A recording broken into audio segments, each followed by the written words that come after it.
Il y a de nombreuses années, dans un village niché appelé Ophia, vivait une fille nommée Amaka. Amaka a perdu sa mère alors qu'elle était encore bébé à cause de complications liées à l'accouchement. Le père d'Amaka, Moussa, s'est remarié quand Amaka avait 4 ans avec Mariam. Mariam était une femme charmante.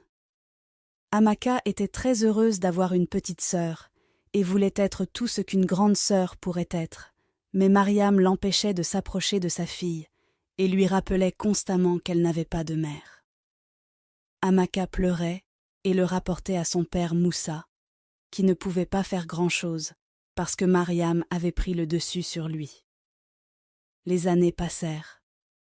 Les filles grandirent pour devenir de belles jeunes femmes, et leur tête aussi, même en double mesure. Mariam veillait à ce qu'Amaka fasse toutes les corvées, y compris aller à la ferme pour chercher du bois de chauffage, au ruisseau pour chercher de l'eau avec peu de nourriture, tandis qu'Awa restait à la maison à ne rien faire, profitant de toutes les friandises disponibles. Moussa regrettait de s'être remarié. Il a rapidement développé une hypertension artérielle qui a finalement causé sa mort en raison des soucis constants. Amaka était laissée seule dans le monde froid en tant qu'orpheline et était traitée très mal par Mariam et Awa.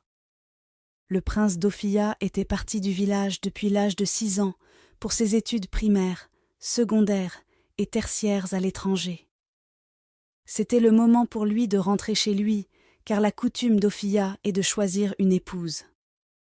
Le secrétaire de confiance du roi, Issa, fut chargé de choisir 6 belles jeunes filles qui seraient au palais lors du retour du roi après une période de 2 mois. Issa choisit Awa, Amaka et 4 autres belles jeunes filles du village. Elles commencèrent toutes à se préparer pour être belles. Qui sait, le prince pourrait décider de se marier avec l'une d'elles et en faire la future reine d'Ophia. Mariam décida de soigner la peau d'Awa pour qu'elle devienne aussi éclatante qu'un miroir. Elle acheta différents produits de soins de la peau et veilla à ne pas manquer aucune de ses routines. La peau d'Awa devint aussi fraîche que du lait, une peau que l'on pourrait facilement décrire comme éclatante. Amaka reçut plus de travail à faire et on lui ordonna de prendre un bain 1 fois tous les 2 jours pour qu'elle paraisse malade, desséchée et non présentable devant le prince pour une exclusion immédiate. L'une des villageoises nommée Salima remarqua ce que faisaient Mariam et Awa à Amaka. Elle leur dit « Mère et fille, ce que vous faites à Amaka est totalement incorrect et inacceptable. Le monde est un cercle vicieux et totalement imprévisible. L'avenir de cette fille vous est inconnu et il pourrait être plus brillant que celui de votre fille. S'il vous plaît, faites demi-tour de ce mauvais traitement avant qu'il ne soit trop tard. » « Dieu m'en garde, » répondit Mariam. « L'avenir de ma fille est assuré et Amaka ne sera jamais à sa hauteur. » Awa dit à Salima, « Il est évident que tu ne me veux pas du bien, alors s'il te plaît, pars maintenant. »« Oh » répondit Salima, « que la terre, les arbres et tout ce qui nous entoure soient témoins que je vous ai avertis. » Il restait un jour avant que les filles sélectionnées ne se rendent au palais. Amaka était totalement heureuse, parce qu'enfin, elle serait libérée du travail pendant 2 bons mois, aurait accès à de la bonne nourriture et à des bains quotidiens. Confinée dans les murs de sa chambre, elle fit une petite prière et dit, avec des larmes coulant sur ses joues, « Seigneur, je confie ceux qui sont enceintes entre tes mains, qu'elles ne meurent pas en laissant leurs enfants dans ce monde froid. Garde-les en vie pour élever leurs enfants. Et que leurs enfants ne finissent pas comme moi, Amaka, qui travaille du matin au soir sans nourriture et ne prend un bain qu'1 fois tous les 2 jours. Pas de bons vêtements, pas de bonnes chaussures, pas d'amis, pas de père, pas de mère, juste moi. » Elle s'arrêta et pleura longtemps. Puis elle conclut sa prière par « Que ta volonté pour ma vie soit faite alors que je déménage au palais demain. » Le jour arriva. Hawa avait rangé tous ses beaux vêtements, bijoux et produits de soins dans sa boîte, tandis qu'Amaka n'avait ni boîte ni bons vêtements à emporter. Elle décida donc d'y aller avec ce qu'elle portait, car la seule chose importante pour elle était de quitter la maison. Dès qu'elle sortit pour rejoindre Hawa, Mariam lui ordonna de rentrer à l'intérieur. Pour la première fois, Amaka questionna ses ordres et demanda pourquoi. Mariam lui répondit par une gifle très violente. « Alors tu veux aller au palais pour leur dire que tu travailles du matin au soir sans être nourrie et que tu portes une seule robe pour leur faire croire que je ne m'occupe pas de toi. Hein? Sorcière. » Amaka dit. « Mère, s'il te plaît. » Mariam l'interrompit. « Je ne suis pas ta mère. Ta mère paresseuse et faible est dans la tombe. Si tu as quelque chose à dire à ta mère, alors trouve sa tombe. » Elle se tourna ensuite vers sa fille Hawa et dit « Quand ils te demanderont où est Amaka au palais, dis-leur simplement qu'elle a dit que le roi, le prince, les anciens et les habitants d'Ophia peuvent tous aller en enfer, qu'elle n'est pas intéressée. » Hawa dit à Amaka « Ô pauvre fille, essaie d'avoir une mère dans ta prochaine vie. » Elle prit ensuite sa boîte et partit pour le palais. L'espoir d'Amaka de quitter la maison fut anéanti, et pour la première fois, elle eut envie d'en finir sur le champ, mais elle ne trouva rien pour exécuter ses pensées. À ce moment-là, Salima apparut sur les lieux et demanda ce qui s'était passé. Mariam dit « Rien ne s'est passé, madame, rentrez chez vous. » Salima se tourna ensuite vers Amaka et lui demanda ce qu'elle faisait encore à la maison, sans être habillée, alors que ses camarades étaient déjà arrivés au palais. Amaka trouva le courage de raconter à Salima comment sa belle-mère l'avait obligée à s'asseoir et comment elle travaillait du matin au soir avec peu ou pas de nourriture à manger, et comment elle l'avait aussi forcée à se baigner une fois tous les 2 jours, et que ce qu'elle portait était le meilleur de tous ses vêtements. Salima se tourna vers Mariam et dit « Femme, où est ta conscience? Tu étais censée être un pilier de soutien, un guide et une mère pour cette jeune fille à qui la vie n'a pas été favorable. Mais tu as décidé d'être son cauchemar. Comment dors-tu la nuit en sachant que tu vis sous le même toit avec quelqu'un qui n'a pas mangé ni pris un bain? Comment? Mariam, l'enfant de ta semblable. » À ce moment-là, Amaka était tellement brisée qu'elle dit à Salima « S'il vous plaît, madame, comment puis-je mourir maintenant, parce que je ne peux pas continuer à vivre dans ce monde misérable ?»« Ne dis plus jamais cela, » dit Salima. « Tu es un enfant du destin. Et peu importe ce que Mariam et Hawa ont pensé faire, tu dois accomplir ton destin. » Elle se tourna ensuite vers Mariam et dit « Si tu ne la laisses pas partir immédiatement, j'irai personnellement te dénoncer au roi. Et Hawa, ta fille, sera expulsée et vous serez toutes 2 sévèrement punies. » Mariam n'avait plus d'autre option que de laisser Amaka rejoindre les autres jeunes filles au palais. Elle s'assura qu'Amaka prenait un bain complet et lui donna quelques vêtements de sa fille. Amaka était très reconnaissante et se rendit au palais. En arrivant au palais, la porte était fermée et Amaka frappa doucement à la porte. Le gardien ouvrit la porte et la questionna. « S'il vous plaît, ne me renvoyez pas, » dit-elle. « Ma belle-mère a essayé de m'empêcher, mais d'une manière ou d'une autre, Dieu est intervenu pour moi. » Le gardien dit « Attendez un instant parce que le roi a déjà rencontré les autres invités, et s'il vous voit plus tard parmi eux, je serai sévèrement puni. Donnez-moi juste quelques secondes pour en discuter avec lui. » Le gardien alla voir le roi et dit « Votre Majesté, il y a une jeune fille à la porte. Elle dit que sa belle-mère l'a retardée. Le roi dit « On m'a dit que les filles ne sont pas complètes. Vous pouvez donc la laisser entrer. » Le gardien revint voir Amaka dehors et dit « Tu as beaucoup de chance. Le roi a ordonné que tu rejoignes les autres invités. » Amaka était reconnaissante à Dieu, au moins d'être sauvée des problèmes avec sa belle-mère. Le roi avait ordonné que les filles soient 2 par chambre. Amaka fut donc placée avec Zara. Elle était si heureuse de trouver enfin un foyer en dehors de l'antre du lion où elle était née. Une réunion fut organisée pour que les filles se présentent aux servantes du palais, et Hawa commença, suivie de Zara, Ogechi, Fatou, Ijeoma et enfin Amaka. Le roi n'a pas divulgué la raison pour laquelle il voulait qu'elles soient 2 par chambre. Alors il installa secrètement des caméras dans leurs chambres et à des endroits stratégiques du palais. Une semaine passa et les filles se comportèrent bien. Cependant, leur vrai caractère se révéla dès la 2e semaine. Lors de leur routine matinale, Amaka réussit brillamment car elle était habituée à travailler seule. Hawa était tellement jalouse qu'elle décida de faire quelque chose qui ferait qu'Amaka soit expulsée du palais. De son côté, Amaka évitait Hawa et obéissait à toutes les instructions, car elle ne voulait pas avoir de problème. Elle ne restait presque jamais sans rien faire, car elle n'avait pas été élevée ainsi.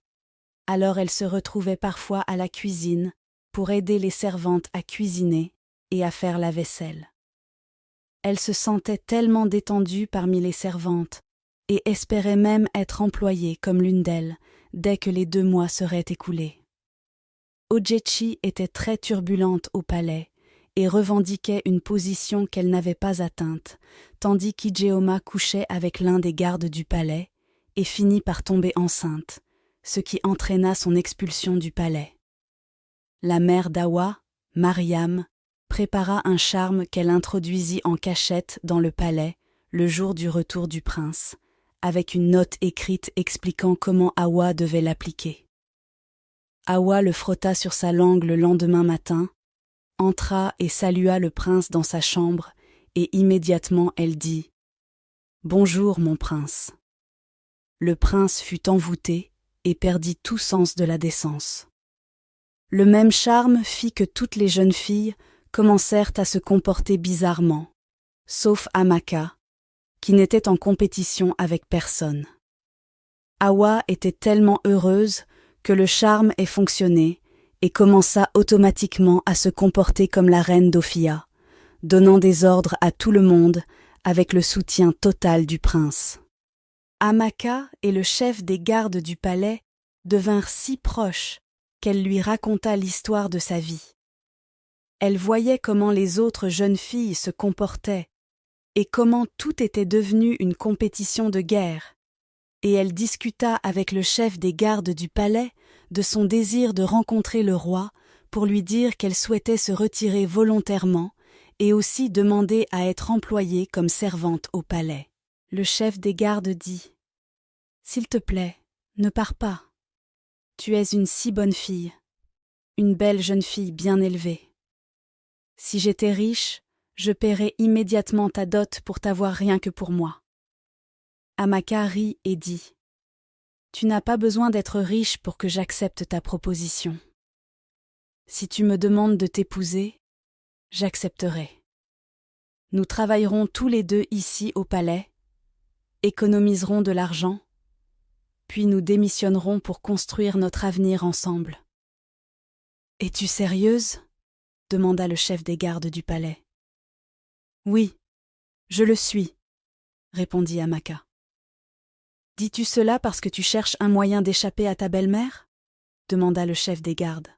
« Non, ce serait passer du feu à la braise, car le mariage est sacré, et une décision à vie qui doit être dédiée et humble, et toutes ces qualités que tu possèdes créeront une atmosphère familiale propice pour n'importe quelle femme. » Juste au moment où ils discutaient, les autres jeunes filles commencèrent leur dispute habituelle et le chef des gardes dut se rendre sur les lieux pour les calmer. Plus tard dans la journée, Amaka alla voir le roi et dit « Longue vie au roi, s'il vous plaît, votre majesté. Permettez-moi de me retirer volontairement de cette compétition. » « Mais pourquoi ?» demanda le roi. Amaka dit « Je ne suis pas à la hauteur du prince d'Ophia. Je ne suis qu'une pauvre orpheline qui a été exposée à une vie dure et n'a rien en commun avec le prince. S'il vous plaît, employez-moi comme l'une des servantes du palais, car c'est là que je me sens à ma place pour gagner ma vie et construire quelque chose à partir de mon destin. » Le chef des gardes du palais entra et fut surpris de voir Amaka avec le roi. Puis le roi mentionna tout ce qu'Amaka avait dit. Le chef des gardes se tourna vers Amaka, surpris, et dit « Je pensais que nous avions discuté de cela, et j'avais dit que tu ne devais pas abandonner. » Amaka répondit « Avec la tournure des événements, quelqu'un pourrait mourir ici, parce que cela s'est transformé en guerre. » Le roi dit alors « Retourne immédiatement dans ta chambre, je te donnerai une réponse plus tard. » Le chef des gardes plaida auprès du roi pour qu'il n'approuve jamais la demande d'Amaka, car elle était la meilleure parmi les autres jeunes filles. Le roi sourit et hocha la tête en signe d'approbation, car il était pleinement conscient de ce qui se passait dans le palais grâce aux caméras secrètes. Le roi ordonna aux gardes de rassembler toutes les invitées pour une réunion à huis clos. Sa Majesté remercia toutes les filles d'avoir accepté de rester au palais jusqu'à présent et expulsa Ijeoma et Ogechi pour leurs actes immoraux dans le palais. Elles nièrent, mais le roi leur donna les dates et les heures où cela s'était passé et dit « Vous ne pouvez pas devenir la future reine avec une telle attitude, car vous apporteriez la honte à la maison royale. » Elles furent accompagnées hors du palais par les gardes du palais. Donc Awa, Amaka, Zara et Fatou furent invitées à retourner dans leur chambre. Amaka était déçue que le roi n'ait pas pris en compte sa demande. Elle était fatiguée de tout cela et voulait juste rester avec les servantes pour commencer une nouvelle vie. Mariam se faufila dans le palais et trouva sa fille dans un coin du palais, ignorant qu'elles étaient surveillées par une caméra. Elle demanda « Awa, ma fille, l'envoûtement que tu as fait au prince fonctionne-t-il » Awa s'exclama « Ça marche du tonnerre !» Elle raconta à sa mère comment elle s'était comportée comme la reine d'Ophia avec le soutien total du prince et comment elle avait servi le prince presque toutes les nuits. Mariam, sa mère, dit alors « Tu veux dire que je devrais rentrer chez moi et commencer à m'entraîner à devenir la future mère du prince ?»« Oui, ô maman !» répondit Awa. Elles rirent, et Awa dit « Cette fille, Amaka, vivra un enfer sur terre, car elle sera ma servante personnelle quand je deviendrai enfin la reine. » Mariam dit « Un piège tendu est un piège tendu. Et quand je deviendrai belle-mère royale, cette Salima recevra une leçon que dans sa prochaine vie, elle apprendra à se mêler de ses affaires. » Awa dit à sa mère de quitter immédiatement le palais avant que quelqu'un n'écoute leur conversation. Le prince, qui avait été envoûté, commença à annoncer qu'il avait fait son choix et qu'Awa était celle que son cœur désirait et la seule qui le faisait vibrer. Amaka ne pouvait plus attendre le dernier jour. Elle eut l'idée de demander au chef des gardes de lui permettre de cuisiner pour les jours restants qu'elle passerait là-bas. Elle espérait que le roi considérerait automatiquement sa demande. Quand il mangerait son repas, le chef des gardes, qui ne connaissait pas les intentions d'Amaka, n'hésita pas à exaucer son souhait. Le roi et le prince ne purent nier que les repas servis au palais avaient un goût différent avec tout en modération. Le roi demanda si un nouveau cuisinier avait été embauché sans son approbation. Le chef des gardes répondit « Non, votre majesté. Amaka a été celle qui a cuisiné et aussi l'esprit derrière certaines des petites décorations du palais. » Le roi était impressionné et était assuré à 100% qu'Amaka était la reine idéale pour le prince. Il demanda au prince ce qu'il pensait d'Amaka, et le prince répondit « Amaka n'est pas mon genre de femme. J'ai déjà fait mon choix et c'est final. » Hawa n'était pas à l'aise. Avec les 3 jeunes filles restantes, Zara, Amaka et Fatou, elle pensa donc à faire quelque chose de radical pour les faire expulser avant la fin de la compétition afin d'être déclarée automatiquement gagnante. Elle chercha à se battre, mais Zara et Fatou étaient assez sages qu'elles l'évitèrent complètement. Mais Fatou tomba dans le piège, et le prince devint si furieux qu'il dit « Tu as osé te battre avec ma femme, hein, qui t'a donné cette audace ?» Et il ordonna aux gardes de la jeter hors du palais. Hawa était tellement heureuse de mener la compétition, et il restait 2 jours avant la fin du séjour au palais. Amaka retourna voir le chef des gardes et dit « Je tiens sincèrement à te remercier d'être un ami. » Le chef des gardes apprécia aussi qu'elle soit une bonne fille. Amaka demanda ensuite « Peux-tu me rendre un service ?»« Pourquoi pas ? À quoi servent les amis ?» répondit le chef des gardes. Amaka continua. « S'il te plaît, aide-moi encore à relater au roi mon souhait d'être employée comme l'une des servantes du palais. Il nous reste 2 jours et sincèrement, je ne veux pas retourner chez moi, car ma belle-mère me tuera cette fois-ci. Je préfère rester ici, même si Hawa est couronnée future reine d'Ophia, parce qu'il y aura une limite à ce que je pourrai subir. S'il te plaît, fais cela pour moi. Je t'en prie. » Le chef des gardes dit « Essuie tes larmes, mon ami. Je ferai tout mon possible pour t'assurer ce travail. Je ne veux pas non plus te manquer, et je ne serais pas tranquille si tu retournais, sachant que ta maison paternelle n'est pas un endroit sûr pour toi, et ce que tu as enduré entre les mains de cette femme méchante jusque-là. Merci beaucoup. Je promets de ne pas te décevoir quand je serai enfin employée, » dit Amaka, et retourna dans sa chambre. Le jour arriva, et tous les villageois étaient rassemblés au palais pour assister à la cérémonie de sélection de la future reine d'Ophia. Zara et Hawa étaient magnifiques dans leurs somptueuses robes de princesse. Mais Amaka portait une simple jupe et un haut que Salima lui avait donné, attendant juste de commencer après la cérémonie. C'était ce qui importait le plus pour elle. Le roi s'adressa à son peuple et dit « Nous savons tous que 6 filles ont été sélectionnées par Issa, le secrétaire du palais. 3 ont été expulsées et ces 3 sont arrivées en finale. Bien que le prince ait fait son choix. Mais comme la coutume du village d'Ophia l'exige, le prince doit le déclarer en présence de tous les villageois. » Et tous les villageois répondirent « C'est vrai, votre majesté. » Le roi continua. « Comme nous le savons tous, le prince d'Ophia a été envoyé à l'étranger alors qu'il n'avait que 6 ans, après la mort de ma femme. Et je sais que depuis son retour au palais, la plupart d'entre vous ne l'ont pas vu. Et je sais aussi que la plupart d'entre vous ne peuvent même pas le reconnaître s'ils le croisent en chemin.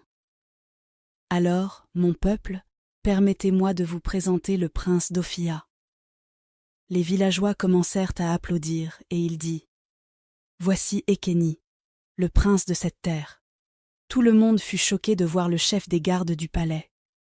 Hawa s'évanouit, et sa mère resta sans voix. Ekeni, le soi-disant chef des gardes du palais, salua son peuple, et leur raconta comment son père, le roi, avait élaboré un plan, et combien il en était reconnaissant, car le plan lui avait offert le meilleur cadeau que tout homme puisse demander. Le prince Ekeni dit alors « Mon peuple, la future reine de cette terre, n'est autre qu'Amaka. » Amaka ne pouvait pas croire ce qui se passait, alors elle resta là sans bouger. Elle était juste sans voix. Et soudain, des larmes coulèrent de ses yeux. Le prince Ekeni alla à sa rencontre, essuya ses larmes, et ordonna aux gardes d'apporter la robe royale qu'il avait fait confectionner pour elle. Cela restait un rêve pour Amaka, car elle ne croyait pas que le Seigneur serait si prompte à intervenir pour elle. Elle porta la robe et était ravissante. Mariam et Hawa, honteuses et incapables d'assister à la scène d'Amaka, couronnée future reine d'Ophia, durent quitter le palais en courant. Des mois passèrent, et Hawa découvrit qu'elle était enceinte du soi-disant prince qu'elle avait rencontré au palais. Pour découvrir ensuite que le roi l'avait embauchée quelque part et l'avait payée, elle porta la grossesse à terme et devint mère célibataire. Si vous avez aimé cette histoire, abonnez-vous et laissez un petit commentaire chaleureux pour m'encourager. Dites-moi également dans les commentaires depuis quel pays vous avez suivi cette vidéo.